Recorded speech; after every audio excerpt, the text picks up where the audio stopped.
Hey everyone, today we're going to be recording notebook page 15. So if you can take out the title card, we're going to start unit 5 here with memory and processing and get into this today.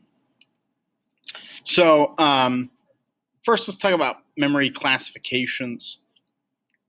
Memory itself is learning that has persisted over time. So we talked about learning last time.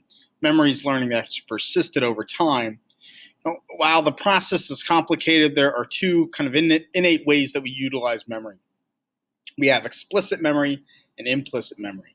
Explicit memory is the memory of facts and experiences that one can consciously know and declare, also known as declarative memory. So, for example, if I declare or state the hippocampus is part of the limbic system of the brain, it would be an example of explicit memory because I'm consciously recalling and sharing the information. Alternatively, implicit memory is the retention of information independent of the conscious recollection. So this is memory information that one cannot explain. So, for example, you don't consciously think about walking; you just walk. That is implicit memory. Essentially, anytime you're using a skill that is performed automatically, you're using implicit memory. So those are the two main types, and we'll kind of break them down further as we go.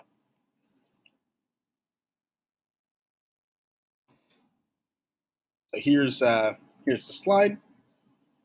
Let's move on to slide 2. Memory types. Memory itself can be broken down into 3 basic types: recall, recognition, and relearning. Recall is the measure of memory in which the person must retrieve information learned earlier without any sort of word bank or other hints, right? So a fill-in-the-blank test, you recall. An FRQ would be recall. An essay would be more recall memory. You're recalling it from your own memory. You don't have anything to help you. Recognition is the measure of memory in which the person needs only identify items previously learned. So in a multiple choice test, for example, you're identifying the answer that you previously learned from a list of answers. That would be recognition. You're recognizing the correct answer from the list. Lastly, relearning is a phenomenon in which one saves a substantial amount of time when learning material again. So we can witness relearning when we are learning something we've forgotten or mostly forgotten, but's relearned at a much faster rate. Some examples of this: if you haven't ridden a bike in 15 years, right? As the saying goes, you always know how to ride a bike. So if you haven't ridden a bike in 15 years, you can probably get back on the bike. It might take a little bit of time, but you're going to remember how to do that. That's relearning. If you play a video game that you haven't played in a decade, it'll take you a little bit of time, but you'll remember how to play it. You'll remember what the controls are. You remember those things pretty quickly because of relearning.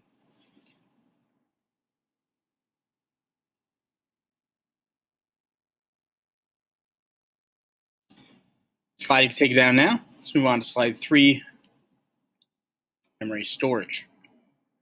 Memories are stored and used in a 3-step process: encoding, storage, and retrieval.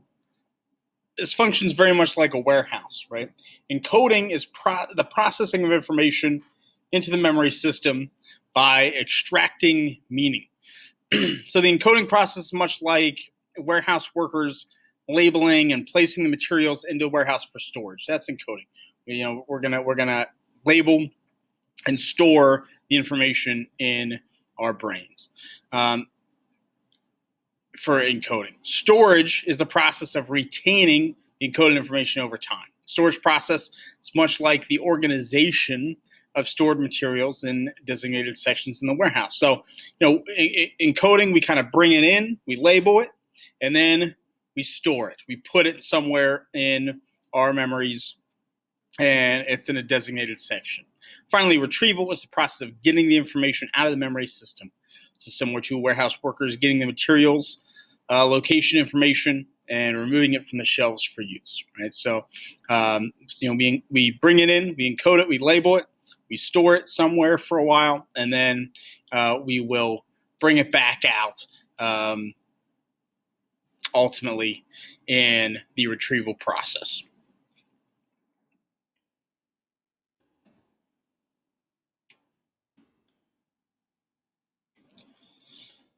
Let's talk about storage in a little bit more detail.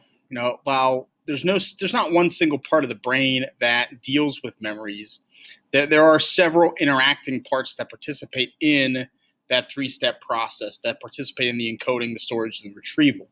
One example is the hippocampus, which helps process explicit memories for storage. So when we talk about those memories in terms of recall and recognition, the hippocampus is a big piece in terms of storing those. It functions as sort of a loading dock where the brain registers and temporarily holds information. Additionally, different types of memory are stored in different areas. Most explicit memories are stored in the cerebral cortex, while motor skills, associations, procedural memories are at least partially stored in the cerebellum. So there's more of the biology for storing memories. It's a little bit all over the place, and parts of our brain work together to do this.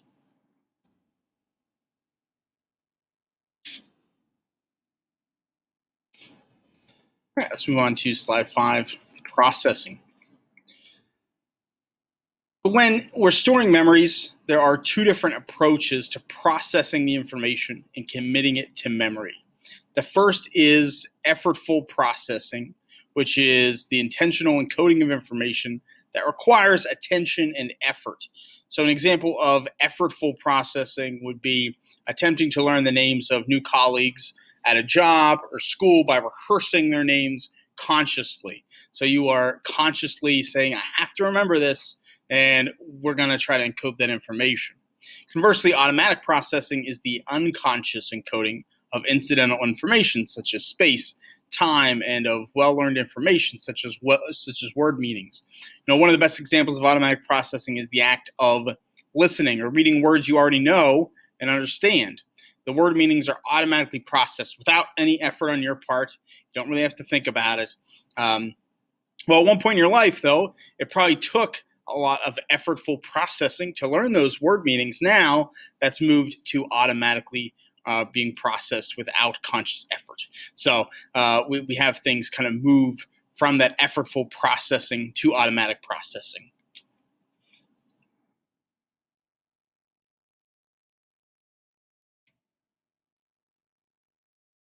Go on to slide 6. Memories are easily stored and retained if the information is meaningful. This is known as deep processing, the encoding of information semantically based on the meaning of the word, its context, significance.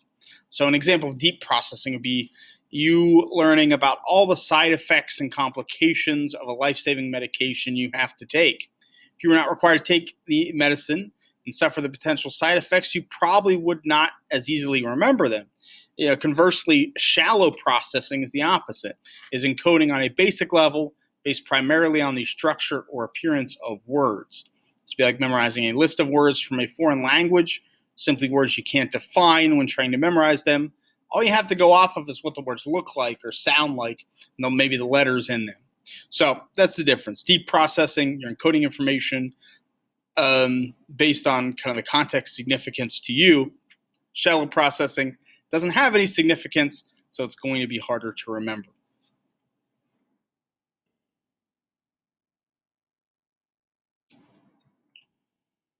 Let's move on to slide 7. Lastly, we learn better when there is some background information, knowledge, skill, or experience to draw from or build on. This is known as working memory, a short-term memory that focuses on conscious, active processing of information retrieved from long-term memory. So for example, one can't teach a person to add or subtract well without them first knowing basic numbers.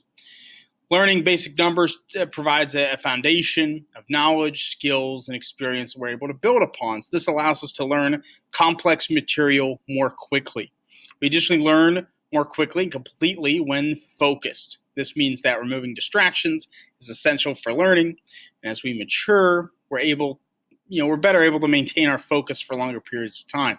This gives adults an edge on learning new information versus children, as well as having a large reservoir of working memory to build on, so it's easier to remember things. I'll say for this, I sometimes think about, if I could go back to high school, right, and take some of the AP classes and classes that I took that I didn't do so well on, like, man, I'd be really good at it now. Like, why wasn't I as good back then? And this is the big reason why, is because, my working memory is bigger. I can pull from that. It's easier to understand those concepts. And I think sometimes as a teacher, that's something that I and probably many teachers, it's kind of disassociative with students, as you don't really understand that. So this is the big piece to it. So let me put up the slide, and that's kind of the introduction to memory. And next time we'll dig in a little bit further into short-term memory, long-term memory, etc.